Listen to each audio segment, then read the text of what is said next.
recordarán que hace ya unos cuantos años apareció una película llamada Cuarto de Guerra. Es más, en la iglesia la hemos visto, la hemos proyectado en una o en dos ocasiones.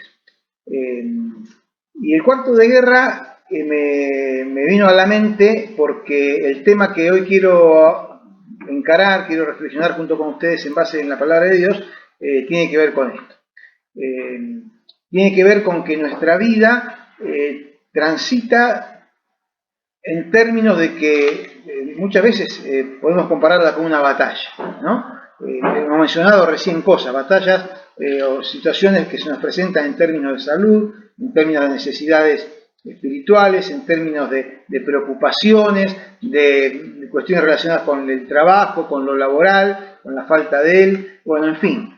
Así se presenta nuestra vida sobre esta tierra, ¿no? Por eso decimos que es importante poder transitar la vida tomados de la mano del Señor, porque sabemos que si vamos tomados de la mano de Dios, vamos por un sendero que Él nos va guiando.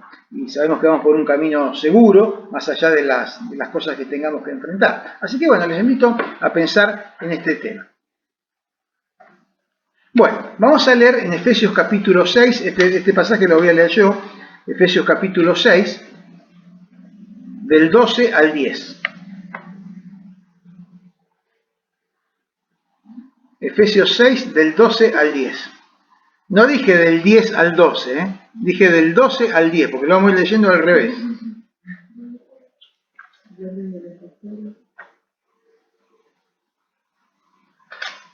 Se los voy a leer al revés. Dice así, primero el 12, después el 11, después el 10.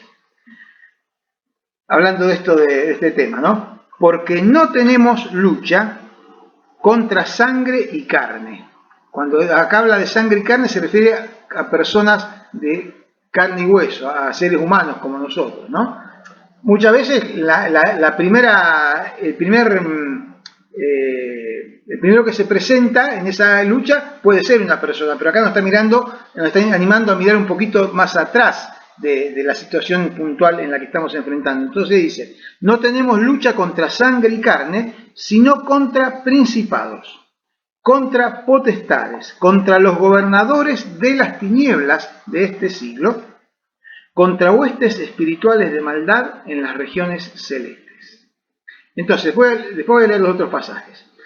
Vemos acá que la Biblia, Dios, da por sentada la existencia de una guerra que es de carácter espiritual, y nos habla de que tenemos un enemigo que lucha contra nosotros, ¿no? Y describe quién es ese enemigo. Dice, no es un enemigo que esté al mismo nivel que nosotros, otra persona que se nos pone enfrente. En realidad los cristianos, los creyentes, los hijos de Dios, nos damos cuenta de que hay una lucha que enfrentamos que va más allá de la persona puntual que podamos tener enfrente. Hay una lucha en la cual están involucrados huestes espirituales de maldad en las regiones celestes. Entonces, la Biblia da por sentada la existencia de la guerra.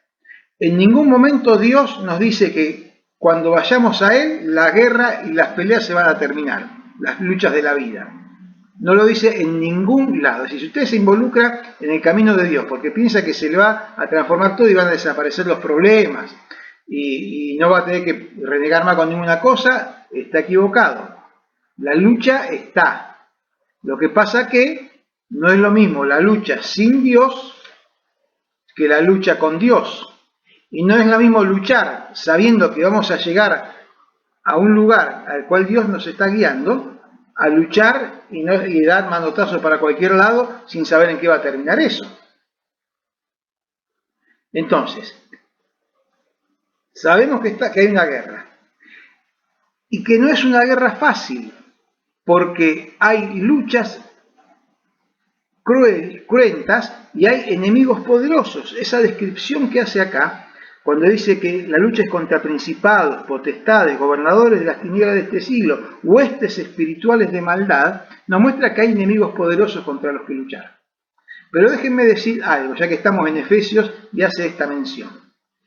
Tenemos enemigos poderosos, que no los vemos muchas veces. Pero quiero que me acompañen al capítulo 1 de Efesios. Fíjense lo que dice el versículo 20 y 21. Recién leíamos que hay una guerra y que luchamos contra huestes espirituales de maldad. Pero fíjense lo que dice acá.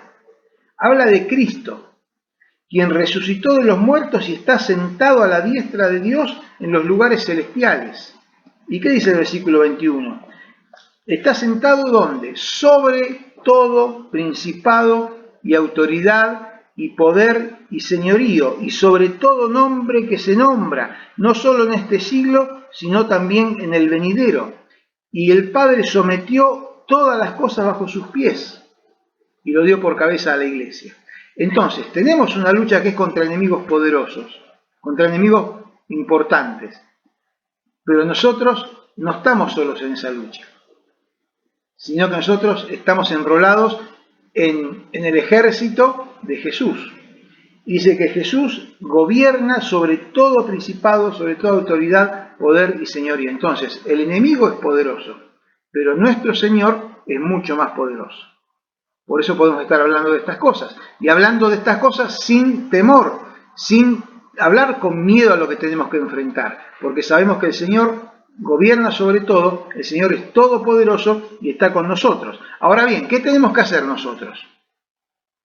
¿Tirarnos en la reposera a hacer la plancha y ver cómo suceden las cosas? No. Fíjense el versículo 11.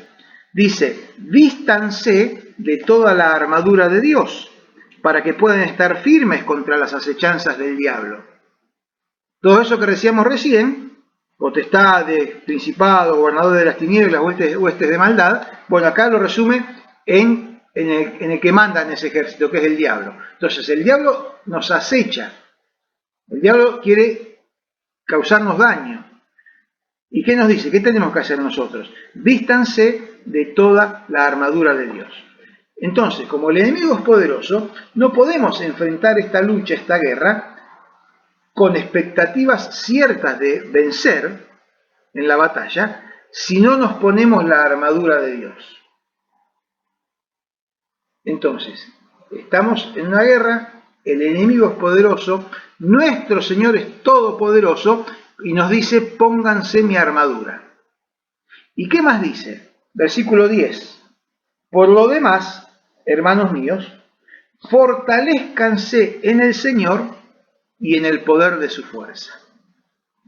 Porque no vaya a ser que alguno se ponga la armadura y se piensa que porque tiene la armadura puesta se piensa que ya tiene fuerza para hacer las cosas por sí solo.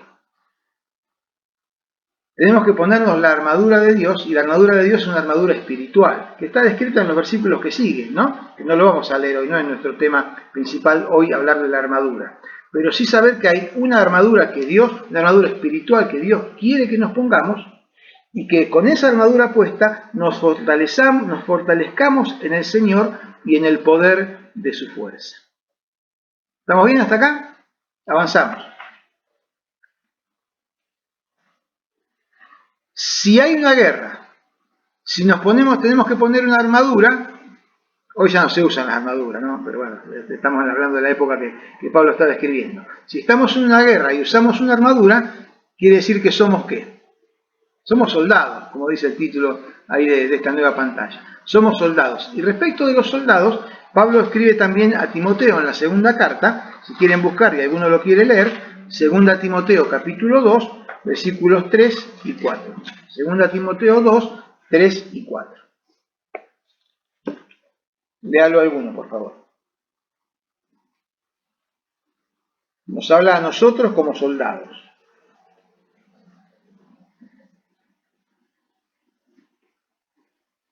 Tú, pues, sufre penalidades como buen soldado de Jesucristo. Ninguno que milita se enreda en los negocios de la vida, a fin de agradar a aquel que lo tomó por soldado. Bien. Y también Ahí nomás. Ténganlo a la vista, mantengan a la vista el pasaje. Hermanos, somos soldados y nos ponemos la armadura, pero no es para desfilar. ¿Vieron qué lindo que son los desfiles? Cuando pasan, vamos a los desfiles de las fiestas patrias y demás. Bueno, son lindos los desfiles, pero la armadura del Señor no es para desfilar, para decir qué linda armadura que tienen puesto estos soldados. No basta con solamente ponerse la armadura, con manifestar, con decir bueno, que uno tiene la armadura y que quiere depender del Señor, sino que hay que ponerlo en práctica, hay que hacerlo. Porque si yo me pongo la armadura, pretendo ponérmela y puro bla bla bla, en definitiva no voy a llegar a ningún lado. No es lo que dice acá el pasaje del Señor, el pasaje de la palabra del Señor en este pasaje. Acá habla de la disciplina del soldado. El que es verdaderamente soldado se prepara para la lucha y escucha las órdenes del general del ejército y le obedece. Y el general establece la estrategia, dice que hacer esto, hay que hacer aquello, hay que prepararse. Entonces hay una disciplina. El verdadero soldado, dice acá, milita. No se pone la armadura y se queda mirando de lejos. Hay una lucha que enfrentar. Hay enemigos que derrotar, hay victorias que conquistar. Y eso incluye pasar penalidades. Pasar por momentos de pena. Porque toda lucha implica momentos de pena. Por eso dice, tenés que sufrir penalidades, pero como buen soldado de Jesucristo. Como decía hace un ratito, no es lo mismo sufrir penalidades sin Jesucristo que sufrir penalidades con Jesucristo, porque Él está con nosotros. Él nos ayuda, Él nos cura cuando nos lastimamos, Él nos alienta cuando nos sentimos desalentados. Él nos guía cuando nos sentimos desorientados. Entonces, ¿sufrimos penalidades? Sí, pero una cosa es la penalidad con Jesucristo y otra cosa es la pena sin Jesucristo. Entonces, para eso hay que estar preparados. ¿Dejando qué? Dejando lo que perjudica. El soldado sabe que tiene que vivir de determinada manera y hacer cosas, hay cosas que puede hacer y hay cosas que no. Y nosotros, hermanos, es exactamente lo mismo. Lo que perjudica tenemos que dejarlo de lado y tenemos que tomar lo que nos beneficia para poder ejercer en la milicia. Entonces, somos soldados, hay una lucha, hay un ejército, hay un rey todopoderoso que dirige ese ejército, que nos provee de su armadura, y nosotros somos soldados que tenemos que estar en esa milicia preparados y dispuestos. Porque esta lucha tiene un objetivo. ¿Cuál es el objetivo final de esta lucha en la cual estamos inmersos y que es lo que vivimos cada día nosotros? Y por lo cual oramos y muchas veces compartimos. Fíjense ahí en Colosenses capítulo 1, versículos 28 y 29. Viene hablando de Cristo. ¿Y qué dice respecto de eso? Colosenses 1, 28 y 29. ¿Quién lo puede leer?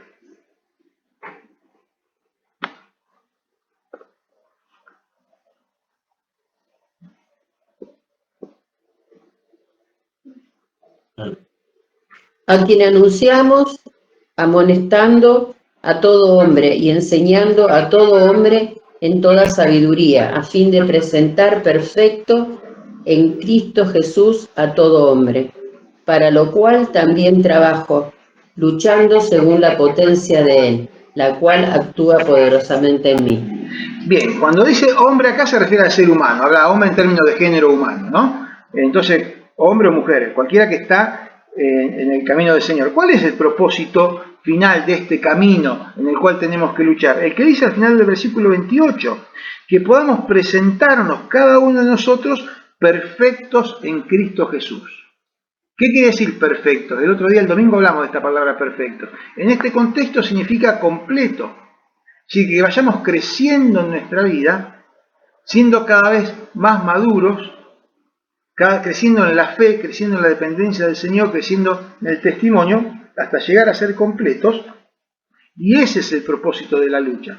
Pero bien, eso no se produce regando la plantita y nada más, porque no somos plantas, somos personas. Y somos soldados, en este contexto estamos pensando. Entonces, fíjense que sigue diciendo el versículo 29. Para llegar a eso de ser completo, perfecto en Cristo Jesús, ¿qué dice Pablo? Trabajo. Pero no solo que trabajo luchando. Ahora, ¿de quién es la fuerza? ¿De quién es la potencia de la que dispongo para luchar? Es la potencia de Él, del Señor, la cual actúa poderosamente en mí, dice Pablo. O sea, la potencia del Señor actuaba poderosamente en Pablo. Y eso era lo que le daba la fuerza para luchar y seguir creciendo en la búsqueda de llegar a ser completo en Cristo. Ahora bien, la potencia de Jesús actuaba poderosamente en Pablo. Él dice, actúa poderosamente en mí. ¿Solamente en Pablo? Antes leímos en Efesios capítulo 1, ¿no? Fíjense lo que dice en Efesios 1:19. Se los leo. Dice que sepamos cuál es la supereminente grandeza de su poder para con nosotros los que creemos. Entonces, esta superfuerza de Dios actúa no solamente en Pablo, que dice actúa en mí, sino actúa en todos los que creemos. Hermanos, y cuando a mí me resulta admirable el esfuerzo que hace Pablo muchas veces cuando trata de describir algo relacionado con Dios. En este caso dice la supereminente grandeza. O sea, él está tratando de poner en palabras nuestras algo que es imposible de abarcar con nuestro término. Dice la supereminente grandeza, como para decir es tan grande que es imposible hablar y describirlo. Bueno, esa supereminente grandeza, que es la grandeza de Dios y el poder de Cristo, dice que actúa poderosamente en aquellos que creemos. ¿Para qué? Para que podamos trabajar y luchar y salir airosos. Ese es el objetivo que tenemos. Bien, avanzamos. Hay armas, en toda guerra hay armas que se usan, ¿no? Bueno, vamos a leer ahí en 2 Corintios acerca de las armas que tenemos disponibles en esta guerra que enfrentamos. Son dos pasajes en 2 Corintios 10 y en 2 Corintios 6. Si me ayudan con la lectura de los dos pasajes.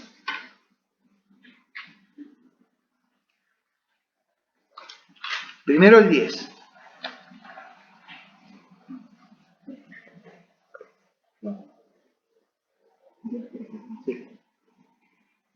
Pues aunque andamos en la carne, no militamos según la carne, porque las armas de nuestra milicia no son carnales, sino poderosas en Dios para la destrucción de fortalezas, derribando...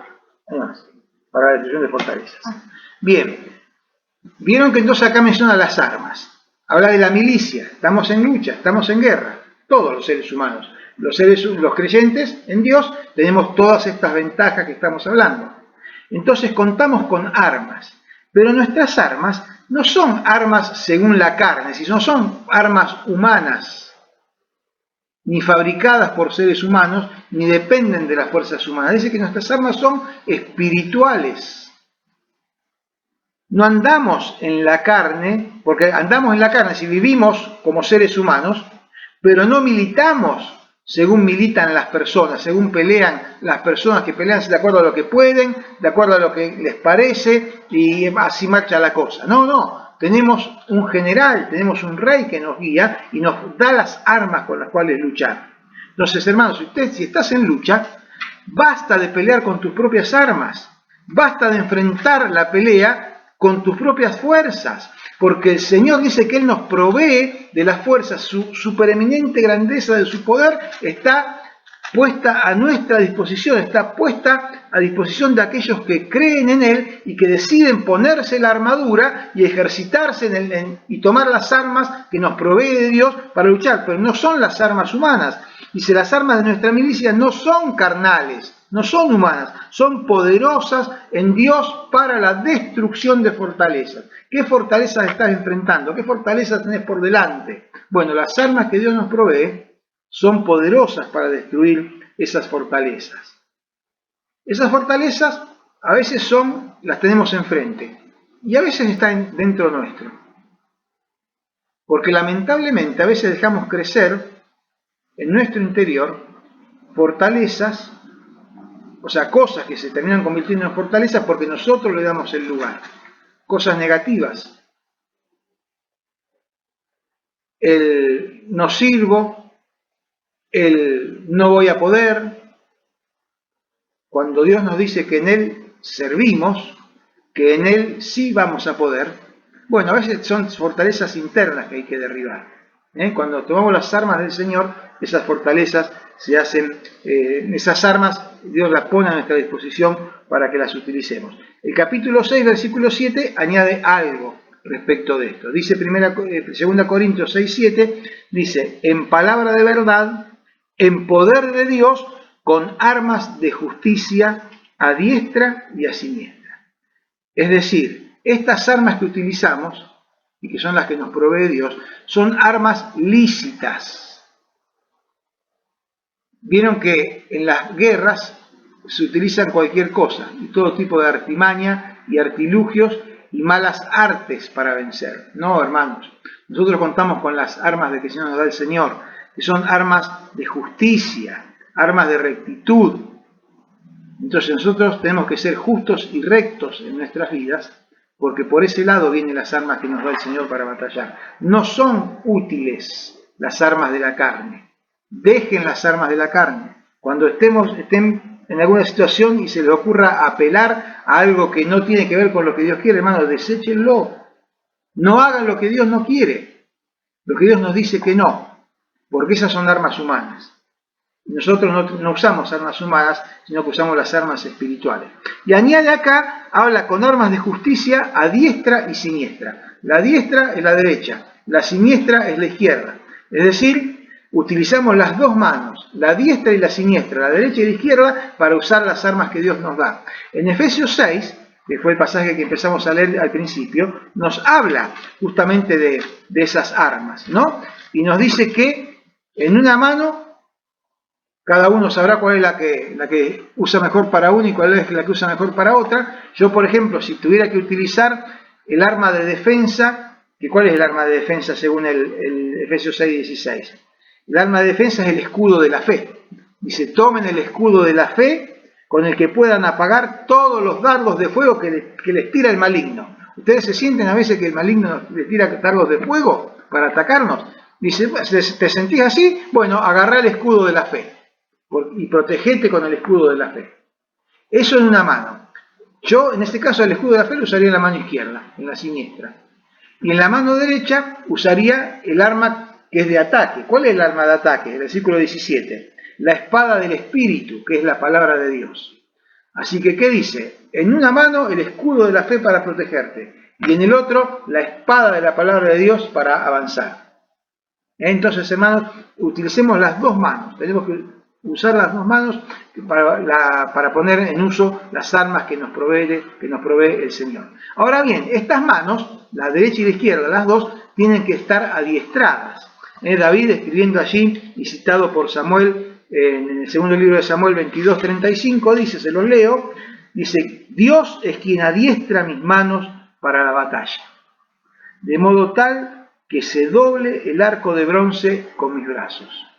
Que era el arma que usaban en esa época, el arco, para tirar las flechas.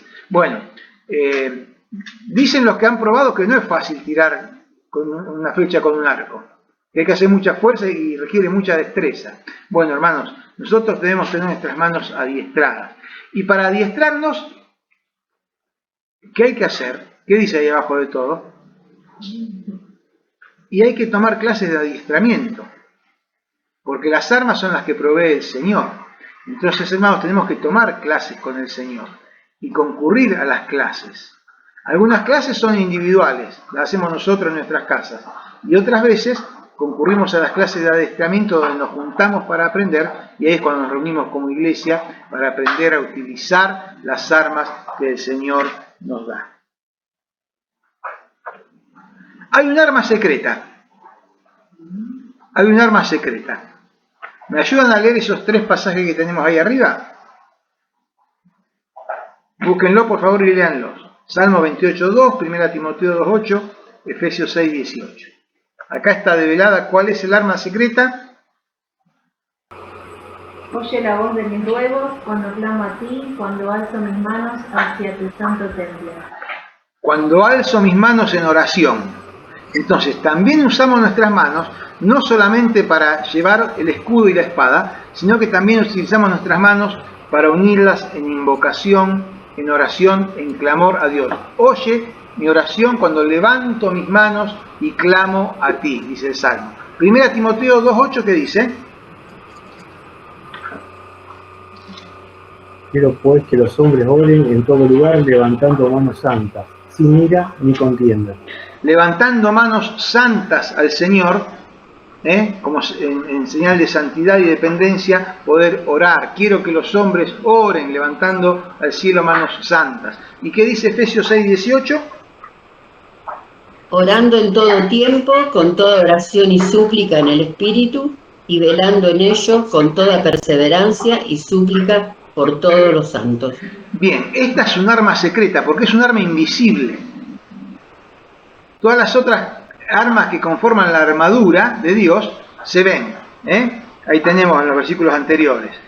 El calzado de los pies, la coraza, el escudo, el yelmo, la espada, todo eso se ve. Pero hay un arma secreta, que es secreta no porque no la conozcamos, sino porque no se ve.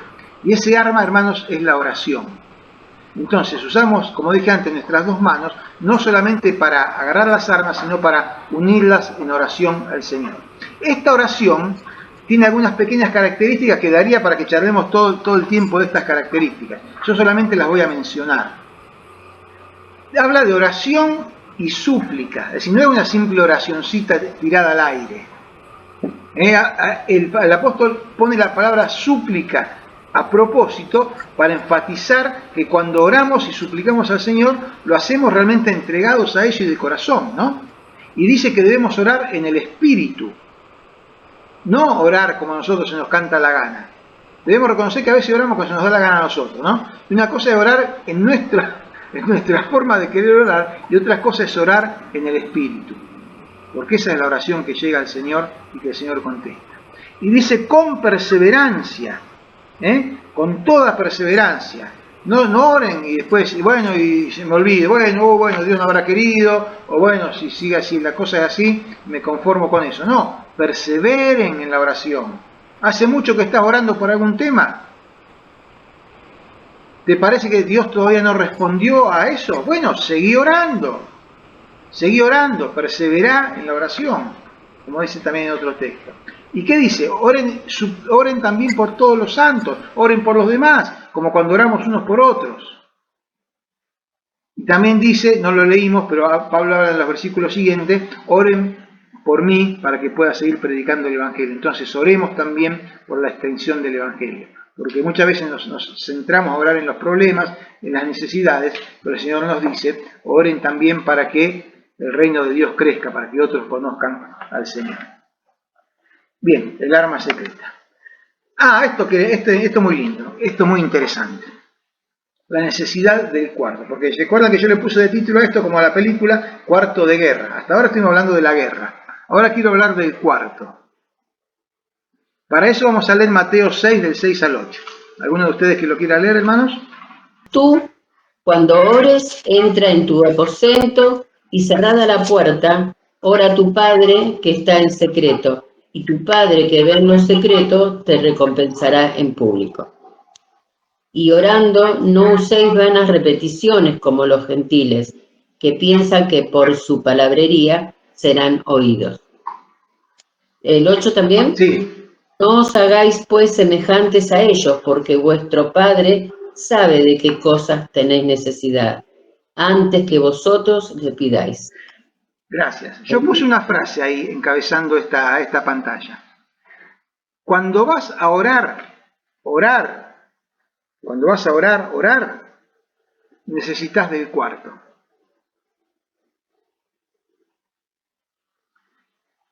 ¿Qué quiere decir el cuarto? Acá Jesús dice, ¿no? Cuando ores, entra en tu aposento. Nosotros hoy la palabra aposento no la usamos más la pieza, la habitación, el cuarto. ¿Qué representa el cuarto?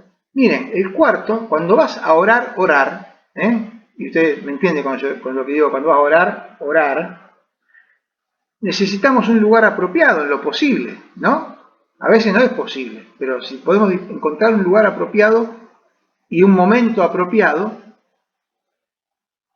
se constituye en nuestro cuarto de oración, en nuestro cuarto de guerra, como el título de la película, ¿no? Justamente se refería a eso. ¿Qué más representa el cuarto? El cuarto implica tranquilidad, es decir, disposición de tiempo y de mente para orar.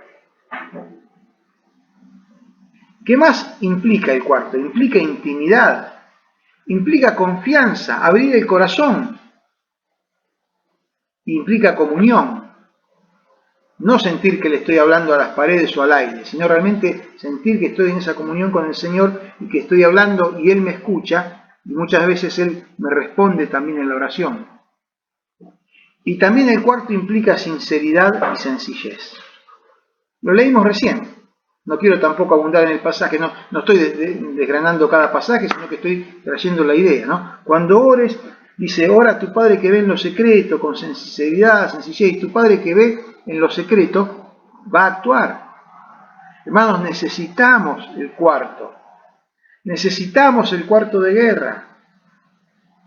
Necesitamos orar de esta manera. Este arma secreta que tenemos. Lo necesitamos. Jesús es nuestro maestro y Él lo necesitaba. Hay algunos pasajes ahí que no lo vamos a leer ahora, después lo pueden buscar ustedes, pero nos cuentan de cómo Él se apartaba para orar. Y si Él lo necesitaba, ¿cuánto más nosotros? Así que aprendamos de nuestro maestro, aprendamos de nuestro Señor y hagámoslo también como Él lo hacía. Bien, ustedes habrán escuchado la frase la guerra sin cuartel, ¿no? La guerra sin cuartel, decimos, acá salimos, nos damos con todo, a matar o morir. Esa es la frase que se refiere la guerra sin cuartel. Pero yo no la quiero aplicar en ese sentido. Por eso puse ahí dos preguntas, dos opciones. ¿Guerra sin cuartel o guerra con cuartel? Bueno, mi respuesta es guerra con cuartel.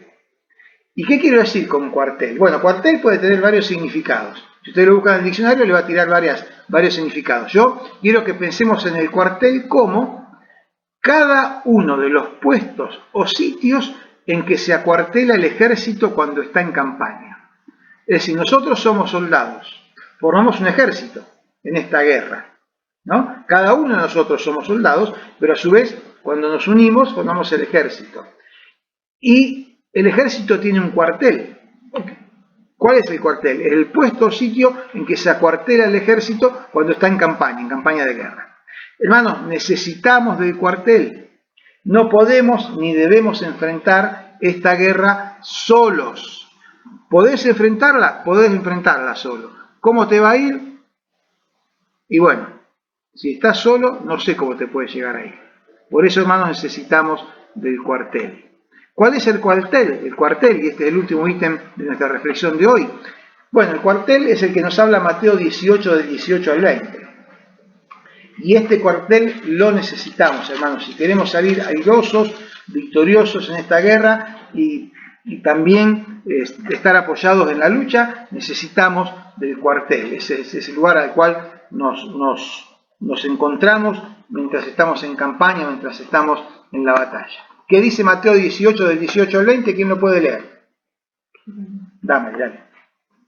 De cierto os digo que todo lo que atéis en la tierra será atado en el cielo, y todo lo que desatéis en la tierra será desatado en el cielo.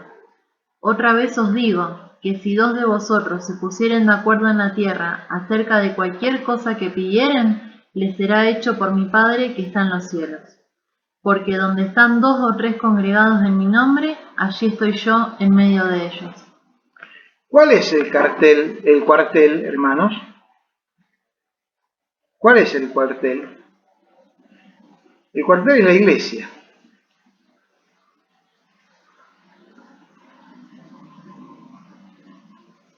No voy tampoco a desarrollar demasiado lo que dice cada uno de estos versículos.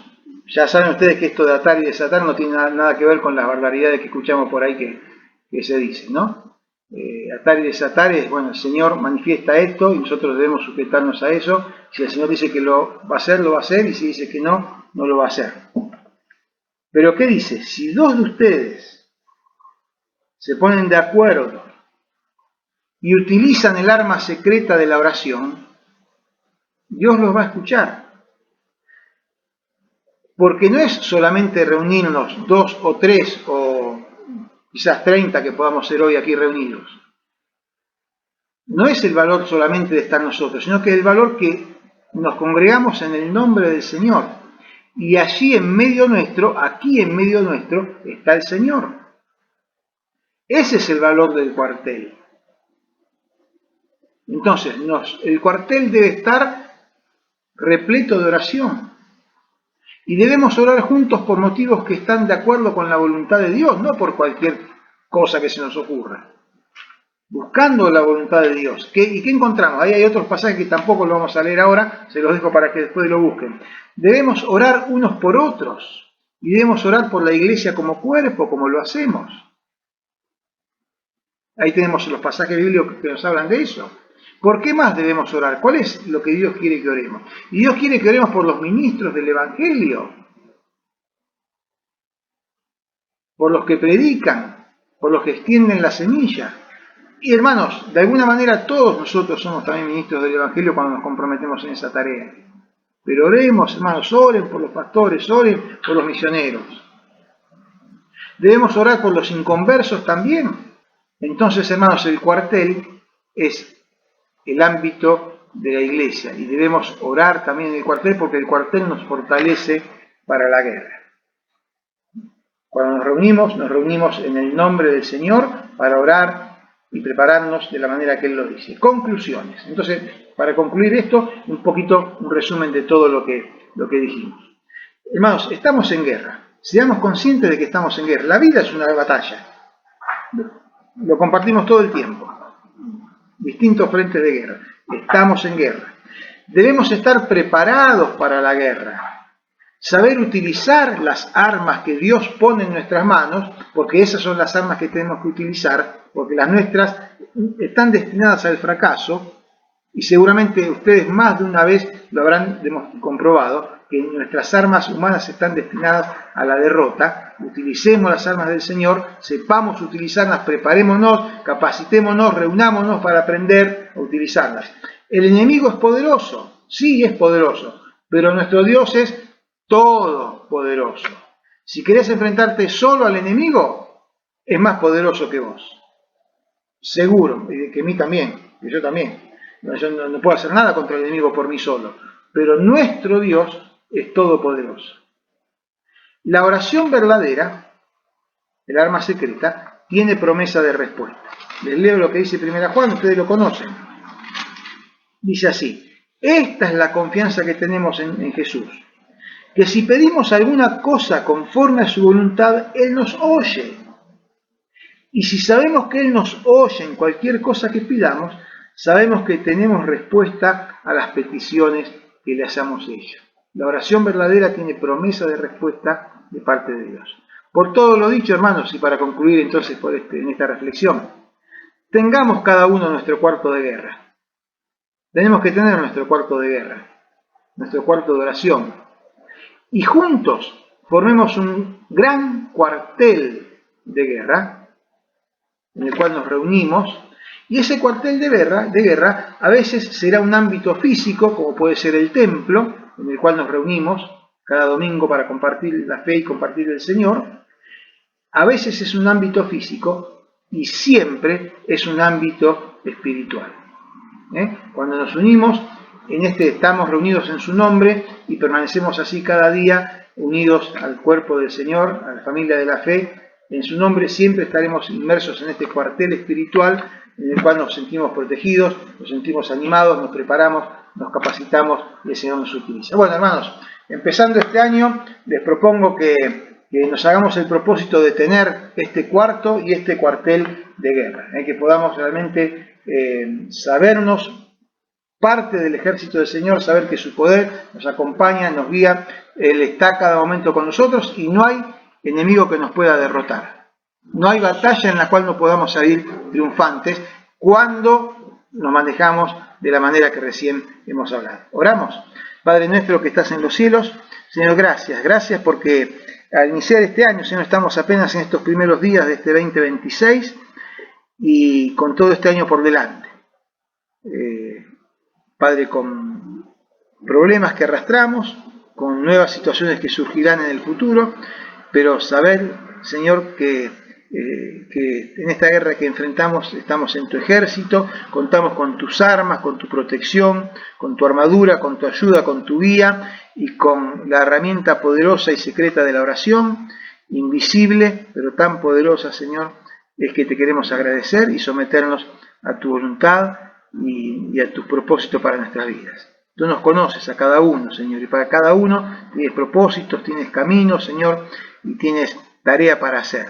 Y también como iglesia nos has unido, Señor, para eso mismo, para animarnos, para crecer, para llevar adelante tu obra. O sea, Padre, guíanos, bendecinos y gracias por todo esto que nos das, y que este año, Señor, realmente podamos transitarlo en tu voluntad, de tu mano, triunfantes, Señor, en aquellas batallas que tú nos pones por delante, porque cuando nos pones una batalla por delante, Señor, hay un propósito en eso, y además sabemos que en ti tenemos la victoria. Te glorificamos, Señor, te bendecimos, y te pedimos que ahora al separarnos, continúes con nosotros, bendiciéndonos, y Señor, siguiendo obrando en cada uno de los motivos de oración que te hemos presentado. Gracias, Señor, porque tenemos esta confianza y esta esperanza en ti.